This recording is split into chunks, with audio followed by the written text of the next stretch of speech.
All right. How much money does a man need to provide for his woman and possibly family as well, children, if he has children with his woman?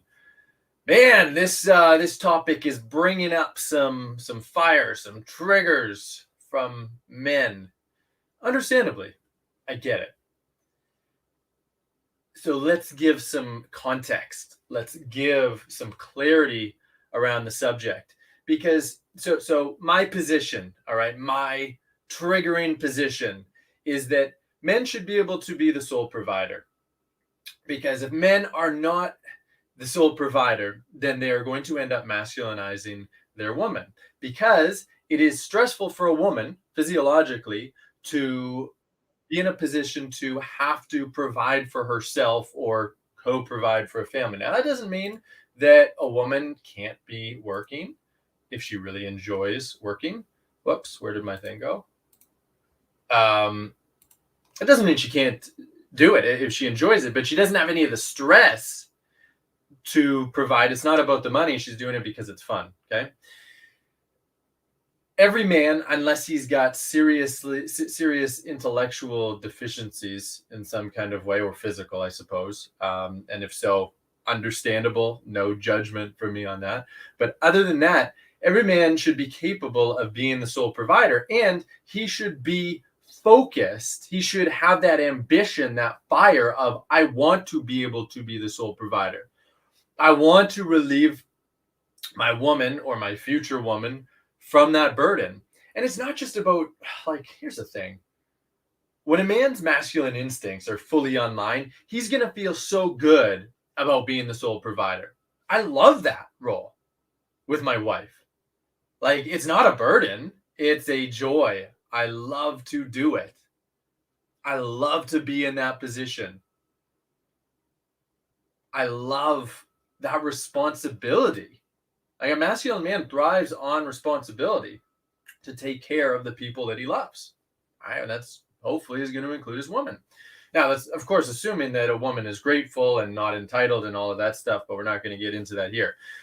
So, one of the big objections that men are going to have around this idea today is that, oh, it's so expensive to take care of a woman and take care of a family today.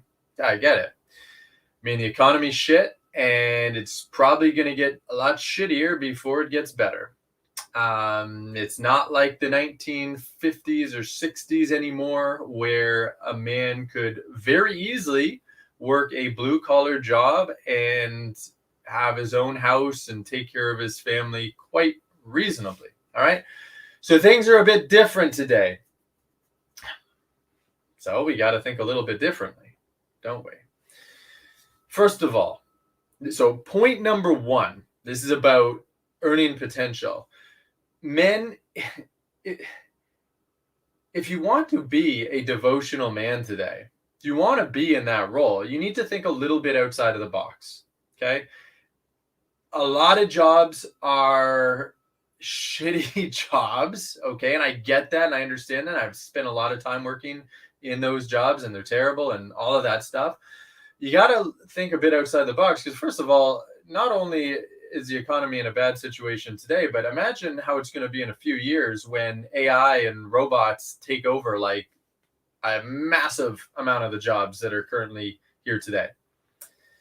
One of the things that I did was like one of my jobs, careers, was I literally, this was my job. I would go on sites like Kijiji and Facebook Marketplace and Craigslist. I would find used video games because video games are fun. Like I really like. Well, less so now, but at the time I was really passionate about them, and I understood them, and I understood the math behind selling, and I put them on Amazon. I made a 6-figure salary doing that. A 10-year-old kid could do that. 10-year-old kid could do that. And there's men out there complaining, oh, I'm only making $30,000, $40,000, $50,000 a year. You know, I can't be the sole provider. I need my woman to support me. No, you don't. You just need to think more clearly about how you can make money. You need to think smarter. You need to be more ambitious. That's just one example, right? I know tons of people doing stuff like that. Tons of people doing stuff like that. And that doesn't even get into, other things that you can be doing, having a side business as a consultant or a coach, or, all kinds of things. Now, of course, that does require a lot of training and experience and all of that stuff, or at least it should. I mean, there's lots of people that have none of that and they become a coach and start taking people's money when they don't know what they're doing. But in the ideal, if you're doing it with integrity, you should have a lot of experience and knowledge backing you. So there's lots of options. You just got to start thinking of what those options can be and implementing them to make more money. You continue doing whatever job you're doing. You start your side hustle on the side, and eventually it can become a full-time business, and you can start making a lot of money. But then the other thing is, let's look at the flip side of the coin. Spending, right? Spending. How much are you spending? And men get into this thing of like, oh, like it costs so much to live. And, like one of the comments I responded to today is whatever, 64% of people are living paycheck to paycheck.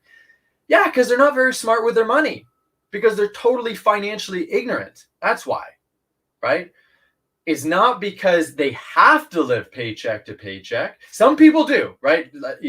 Rent's going up, and, especially like if you're a single mother, for example. Okay, I get it. There's some issues there for sure. I'm not judgmental about that whatsoever. But there is so many things that people are also doing, that spending, that are completely unnecessary. Like, if I wasn't a coach to teach polarity and helping men and women create the relationship of their dreams, I'd probably be like a money management coach or something, because this is a big issue that people have that is not necessary. And doesn't really take a ton of intelligence and understanding to live a more frugal, modest lifestyle, right? I lived in Toronto, one of the most expensive cities in the entire world, for under $12,000 a year. Now, obviously, it would be different living with a woman. Well, at least it could be. It doesn't even have to be, because you could do this really cheaply if you wanted to. But I would find somewhat decent places to live for like $500 a month. There's a whole bunch of places out there. Probably less so now. It's probably like, looking at 700, 800. They're more challenging to find, but you can find them.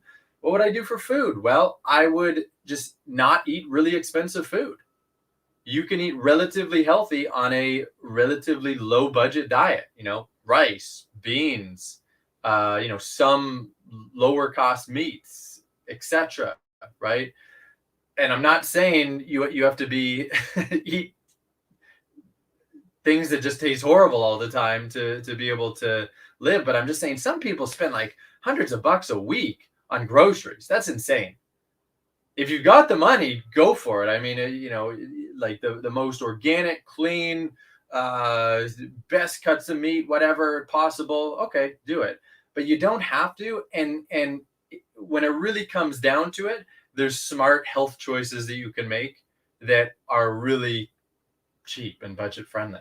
Okay, you can still be healthy eating a very low cost diet. That's an example, right?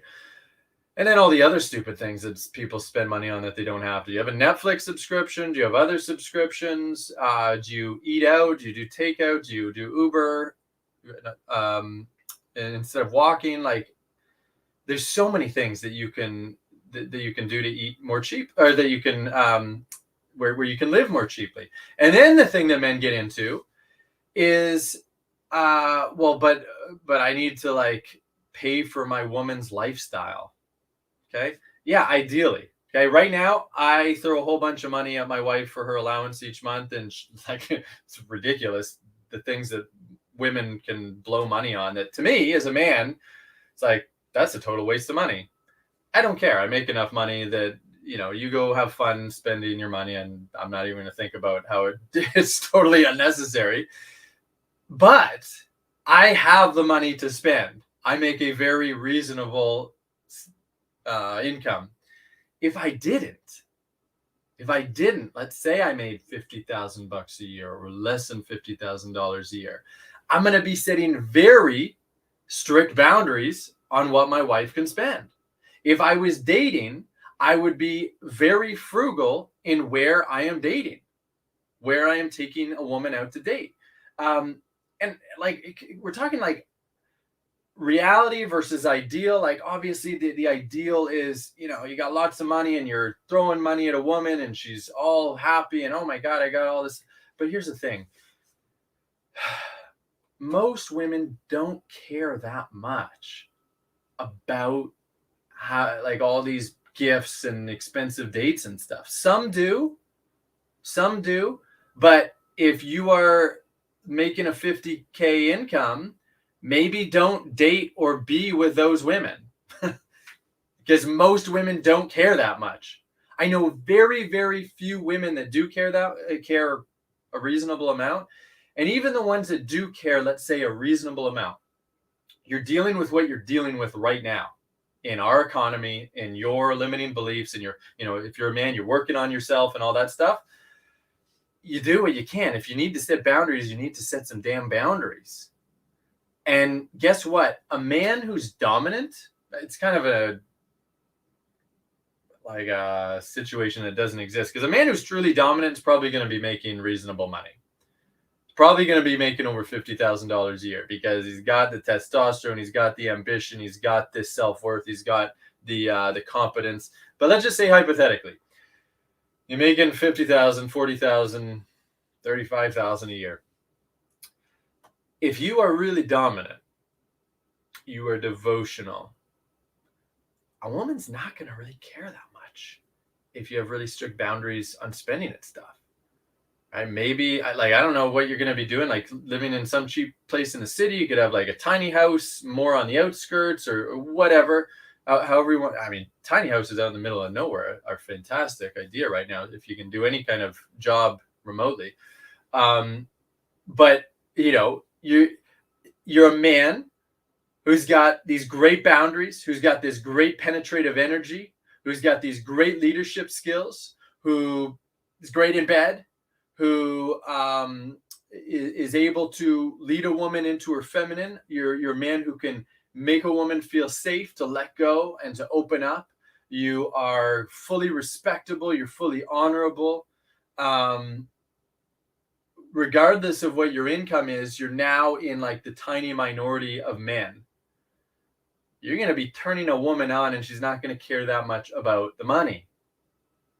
She's not. She's just not. If a man lacks self-worth, if he believes that his self-worth comes from his money, then he is going to, that's a terrible way to live, because then you're going to be stressed out about money all the time and think you have to make all this money to make a woman happy. No, you don't.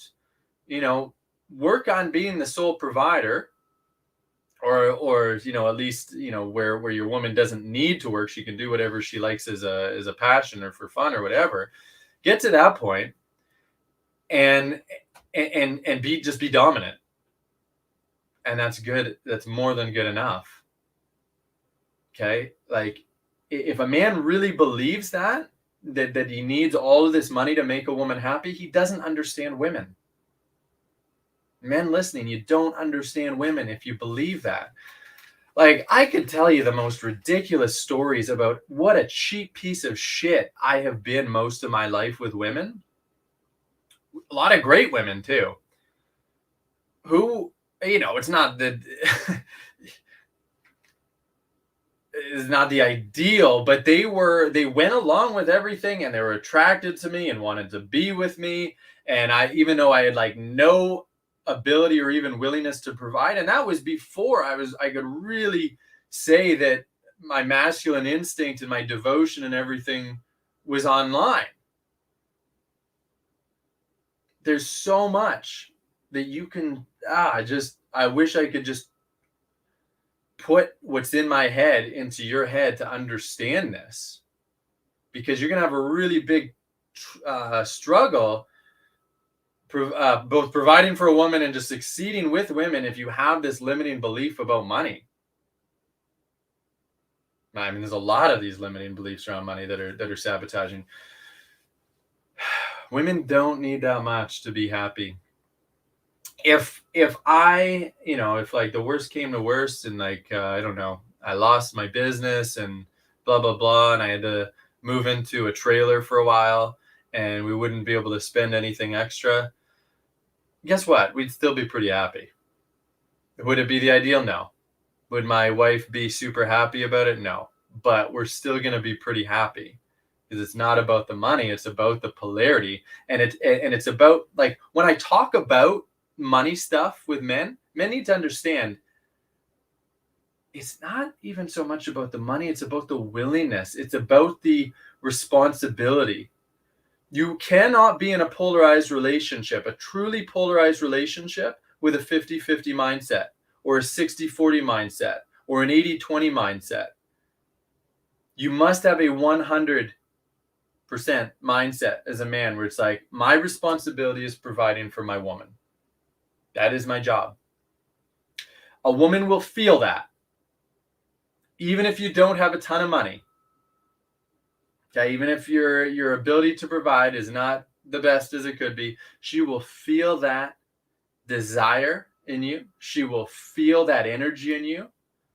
She will feel that responsibility in you. Assuming it's coming from a place of devotion rather than a lack of self-worth thing where it's like, oh, I need to provide because otherwise I won't be good enough. It's not about that. It's just that masculine drive to take care of his woman and his family. She's going to feel that, and it's going to turn her on. It's going to turn her the fuck on when you are in that energetic. She knows. A woman's body knows. She is instinctually wired to know. Now, she might be gaslighting herself, gaslighting her feelings and all that stuff, but her body knows. And she will love it. Okay? Need at least this one need a whole lot to be happy. I don't know.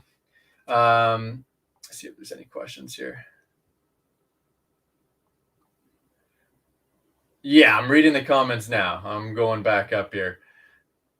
That is correct. I don't want a bunch of gifts or always going to expensive dinners. I enjoy walks, camping.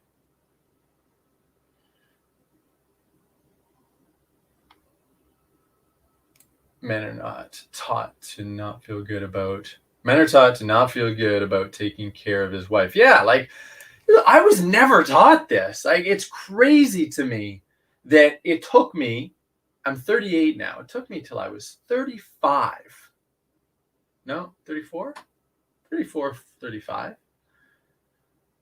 To understand this, that every single man should know, right? And know on a deep level, not as something that's about obligation or society's expectations, right?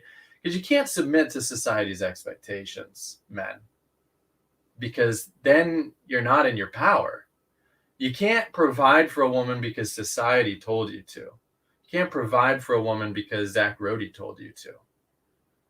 You have to provide for a woman because you can feel that in your heart, that joy of taking that responsibility. And then you just find a way to make it work, whether that's by working more, by working smarter, by spending cheaper, whatever it takes. Now, if you're already in a situation where you're with a woman and she's working and she doesn't really like it,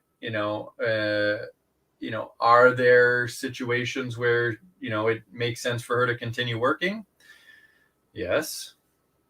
I had my wife do that for a while, but as soon as I understood what I'm talking about here, my priority became, I want to get to the point as quickly as possible where my wife never needs to work a day of her life again. If she finds something she's super passionate about that helps bring out her feminine radiance and creativity and everything, fantastic. But I don't want her to ever feel for even a moment that she needs to be responsible for co-providing in any kind of way. That will masculinize a woman. If you want a feminine woman, men, then you need to be a responsible man. You need to take this responsibility, this financial responsibility, extremely seriously. There's no other way. If you're the kind of man that says, where are all the feminine women, and at the same time says, why can't a woman provide for herself? She's a grown-ass woman. You are not going to find that feminine woman. Or if you do, you're going to masculinize her because your mindset is completely messed up. It's completely inverted. It cannot, that polarity cannot happen. Yes, the money is one small aspect of polarity, just one small aspect of polarity. But it's not just about the money, it's about the mindset. And that toxic, poison mindset that you have will spread to every aspect of your relationship. Once you feel it in your heart, that love, that desire, that devotion to take care of your woman financially, just because you love to have that responsibility and take care of a woman, everything starts to change. All right. Zach, I don't have Facebook. Do you have one-on-one coaching? Yeah, so I don't really advertise it, but what's the best way to reach out to me? I mean, I don't really recommend it unless you got lots of money. I'm not cheap. I am not cheap as a one-on-one coach. I am worth it if you've got the money, but otherwise I recommend my group program, Polarity Club. And also I recommend doing my masterclass as well. That, by the way, before I finish up, so Polarity Masterclass, is that my masterclass? Yeah, polaritymasterclass.com. If you haven't done it yet, we don't talk about this so much, but we talk about how to create this polarized situation that I'm talking about, and all of the arguments, and all of the conflict, and all of the hurt feelings, and all of the unmet needs by learning masculine and feminine communication. It's the only way it's going to work. Men, you need to learn how to lead a woman with masculine communication. And women, you need to learn how to express your needs and feelings using feminine communication. If you want to inspire a man to become this way, guess what? You're never going to inspire a man to be the way that I'm talking about, with blame and judgments and certainly any kind of arguments, and leading him to lead, anything like that. It's not going to work. You need to use feminine communication. You need to learn how to tap into your heart. You need to learn how to be emotionally responsible. And men, you need to learn not just masculine communication, but you need to learn how to lead a woman into using feminine communication. Otherwise, you're not going to be inspired. No man is going to be inspired to be the sole provider with a woman who doesn't treat him with full respect, which is not possible. His instincts will not allow it. His instincts will not allow him to be devotional when he's submitting to his woman's judgments, expectations, blame, leading, resistance, any of that stuff. You need polarized communication. PolarityMasterclass.com. Book your spot if you haven't yet. That is going to blow open your mind to understanding all the things that I am talking about here, and give you so many great tools to start shifting this, whether you're single or whether you're in a relationship right now. You need to focus on yourself and what you can do. You have all the power in the world to change whatever you're dealing with in your love life. I don't care what it is. You have the power, but you need to make that choice to understand what you need to do and start shifting it. PolarityMasterclass.com. Start there. All right, that's it for this one.